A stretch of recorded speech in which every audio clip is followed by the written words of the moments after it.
Good evening everyone. तर तुम्हा सर्वांचं स्वागत आहे परत एकदा आमच्या ज्ञान प्रबोधिनी या चॅनलमध्ये.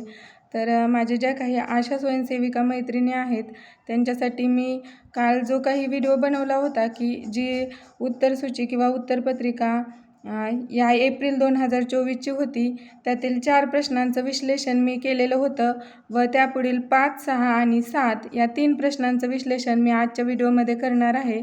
त्यामुळे तुम्ही हा व्हिडिओमधून स्किप करू नका, कारण या महिन्यात तुमची जी काही मूल्यमापन टेस्ट होणार आहे त्यामध्ये तुम्हाला हेच प्रश्न असणार आहेत व याचा अभ्यास जर तुम्ही करून गेलात तर तुम्हाला नक्कीच चांगले गुण मिळणार आहेत. त्यामुळे चला जराही वेळ न घालवता आपण सुरू करू आपला आजचा व्हिडिओ.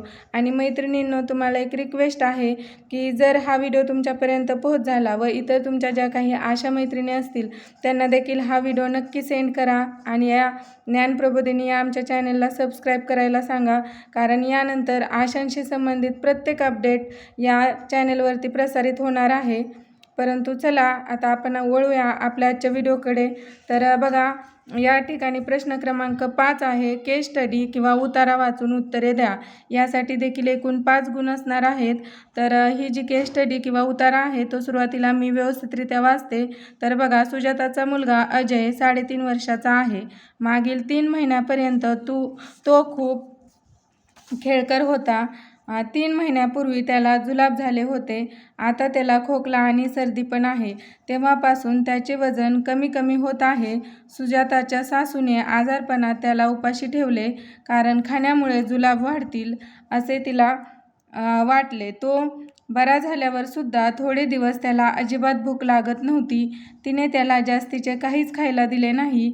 ती फक्त अंगावर दूध पाजत होती. आता तिला अजयच्या तब्येतीची खूप काळजी वाटत आहे. तर अशा प्रकारची केस तुमच्यासमोर ठेवलेली आहे व त्यावरती आधारित आता प्रश्न विचारलेले आहेत आणि या प्रश्नांची उत्तरे तुम्हाला व्यवस्थितरित्या आशा स्वयंसेविका या नात्याने सोडवायची आहेत. तर प्रश्न पहिला बघा, अजय अशक्त होण्याची कारणे कोणती? तर या ठिकाणी तुम्ही बघू शकता की उत्तर याचं काय असणार आहे की जुलाब आणि आहाराची चुकीची पद्धत ही अजय अशक्त होण्याची कारणे आहेत. तर त्यानंतर दुसरा प्रश्न बघा, सुजाताच्या सासूने दिलेला सल्ला योग्य होता असे तुम्हाला वाटते का? तर याचं उत्तर असणार आहे नाही. व त्यापुढचा प्रश्न त्याच्याशी संबंधित आहे की त्याचे कारण सांगा. म्हणजे सुजाताच्या सासूने तिला दिलेला सल्ला जो होता तो योग्य नाही, तर त्याचे आपल्याला इथं कारण विचारलेलं आहे. तर तुम्ही या ठिकाणी बघू शकता की आजारपणात आहार देणे गरजेचे आहे, कारण प्रतिकारक शक्ती वाढवण्यासाठी मदत करणे आणि तसेच शरीर वाढीला मदत करते. म्हणजे आजारपणात आहार बंद वगैरे करणे किंवा जुलाब होतील म्हणून त्याचा आहार बंद करणे ही जी काही सुजाताच्या सासूने दिलेला जो काही सल्ला आहे तो चुकीचा आहे, कारण अशा वेळी आजारपणात तर अयोग्य आहार देणे अतिशय गरजेचे असते. त्यामुळे प्रतिकारक शक्ती वाढण्यास मदत होते. त्यानंतर बघा, आजारी असताना मुलांना काय आहार द्यावा? तर अशा प्रकारचा प्रश्न आला तर तुम्ही तुमच्या भागातील मातांना ही गोष्ट सांगू शकता की आजारपणात लापशीसारखे जास्त पातळ पदार्थ, खिचडी, दलिया, पेज द्यावेत. आजारातून उठल्यावर त्याच्या बाबतीत कोणता सल्ला दिला पाहिजे? नेहमीपेक्षा जास्त आहार दिला पाहिजे. म्हणजे जर एखादं बाळ वगैरे आजारपणातून उठलं असेल तर त्याला नेहमीपेक्षा जास्त व्यवस्थित असा आहार देणे गरजेचे आहे. अशा प्रकारे या केस स्टडीवरचे प्रश्न आपण या ठिकाणी सोडवलेले आहेत. त्यानंतरचा जो 6वा प्रश्न असणार आहे तो आता मी तुमच्यासमोर विश्लेषण करून सांगते. तर यापुढचा प्रश्न असणार आहे तो म्हणजे प्रात्यक्षिकवरती हा प्रश्न असणार आहे व यासाठी एकूण 5 गुण असणार आहे. तर हा तापमानाशी संबंधित प्रश्न किंवा तुम्ही ज्या काही HbNC व्हिजिट देता त्यामध्ये जो काही थर्मामीटर यूज करता त्याच्यावरती हा प्रश्न असणार आहे. तर या ठिकाणी बघा, नवजात शिशूचे तापमान मोजण्यासाठी थर्मामीटरचा उपयोग शिशूचे तापमान सामान्य किंवा सामान्यापेक्षा कमी किंवा जास्त आहे का? हे तापमान मोजण्यासाठी कौशल्य पडताळणी सूचीचा कसा वापर कराल? तर जो काही थर्मामीटर आपण यूज करतो त्याची जी काही कौशल्य पडताळणी सूची आहे ती आपण कशी वापरणार याबाबतचा हा प्रश्न आहे. तर या ठिकाणी उत्तर बघा, शिशूचे तापमान मोजण्यासाठी पडताळणी सूची खालीलप्रमाणे आहे. शिशूचे तापमान घेण्यापूर्वी 6 स्टेपने हात धुवून घेणे. म्हणजे जी काही हात धुण्याची व्यवस्थित पद्धत आहे त्यानुसार सुरुवातीला आपण हात धुवून घ्यायचा आहे. त्यानंतर थर्मामीटर डबीतून बाहेर काढा व रुंद भागाकडे पकडा. म्हणजे जो काही थर्मामीटर आहे तो त्याच्या डबीतून बाहेर काढून जो त्याचा रुंद भाग असेल त्या साईडला आपण पकडायचा आहे. त्यानंतर थर्मामीटरचा चकाकणारा भाग किंवा स्पिरिट स्वाबने पुसा. तर जो काही चकाकणारा भाग असेल किंवा जो काही चकाकणारा भाग असेल तो आपण स्पिरिटच्या स्वॅबने पुसून घ्यायचा आहे. त्यानंतर थर्मामीटर चालू करा व त्याच्यानंतर आपण थर्मामीटर चालू करायचं आहे. थर्मामीटर चालू केल्याच्या नंतर डिस्प्ले विंडोच्या मध्यभागी 188.8 फ्लॅश दिसतो. मग एक डॅश, मग शेवटचे तापमान घेतले जाते. म्हणजे जो काही डिस्प्ले विंडो असेल त्याच्या मध्यभागी 188.88 अशा प्रकारचा फ्लॅश दिसतो. त्याच्यानंतर एक स्लॅश दिलेला असतो व त्याच्या पुढे जे काही असेल ते तापमान असते.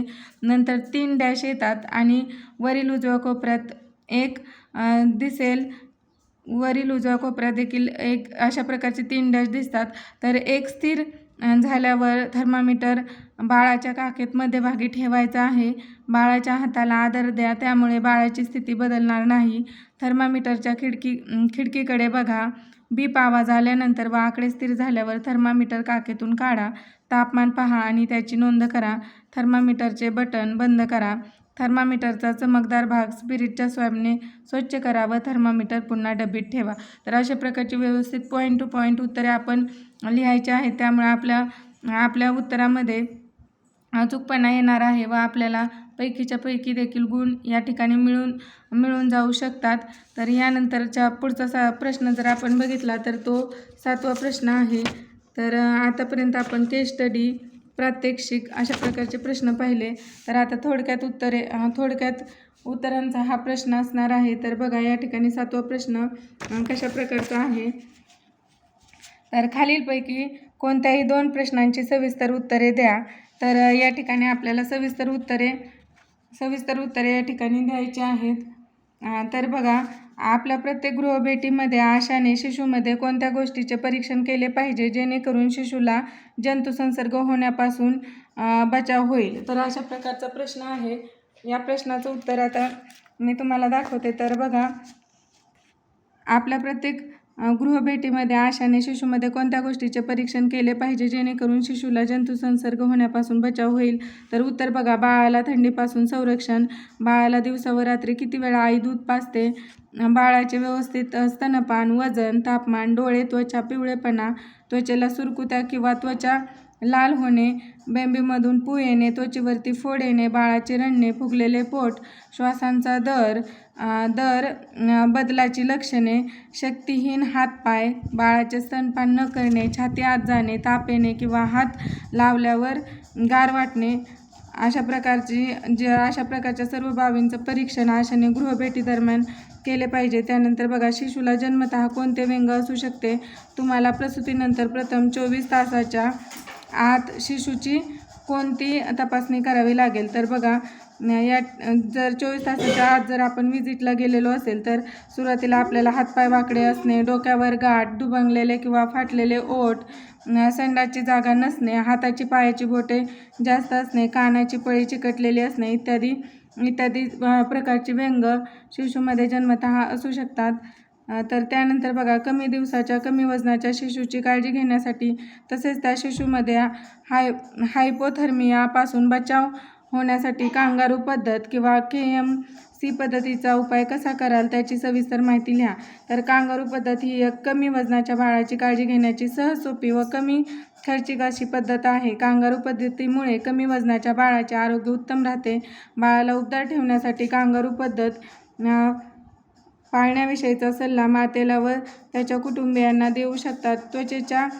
त्वचेचा त्वचेसोबत संपर्क येईल अशा पद्धतीने बाळाला धरणे, यासाठी मातेला एकांतात ठेवणे, मातेला आरामशीर बसण्यास सांगावे, बाळाच्या डोक्यावर टोपी, लंगोट, पायमोजे सोडून बाकी अंगावरील कपडे काढून त्याला मातेच्या स्तनामध्ये डोके एका बाजूला करून बेडक्यासारख्या स्थितीमध्ये ठेवून त्वचेच्या संपर्कात ठेवावे. बाळाला मातेच्या साडीच्या पदराने झाकून वरून ब्लँकेट घ्यावी. माता हजर नसल्यास तिच्या निरोगी पतीला किंवा वडीलधाऱ्या व्यक्तीला कांगारू पद्धतीने 1 तास, कमीत कमी 1 तास बाळाची काळजी घेण्यास सांगावे. बाळाचे तापमान कमी होऊ नये म्हणून डोके कपड्याने व टोपीने झाकावे. अशा पद्धतीने कांगारू पद्धतीचा वापर केल्यास शिशूचे वजन वाढण्यास तसेच शिशूचे हायपोथर्मियापासून बचाव होण्यास मदत होते. अशा प्रकारचा हा संपूर्ण व्हिडिओ आहे. व्हिडिओ बनवताना काही अडचणी मला आलेल्या आहेत, त्यामुळे हा व्हिडिओ थोडासा व्यवस्थित बनलेला नाही, परंतु माहिती मात्र अतिशय अचूक आहे.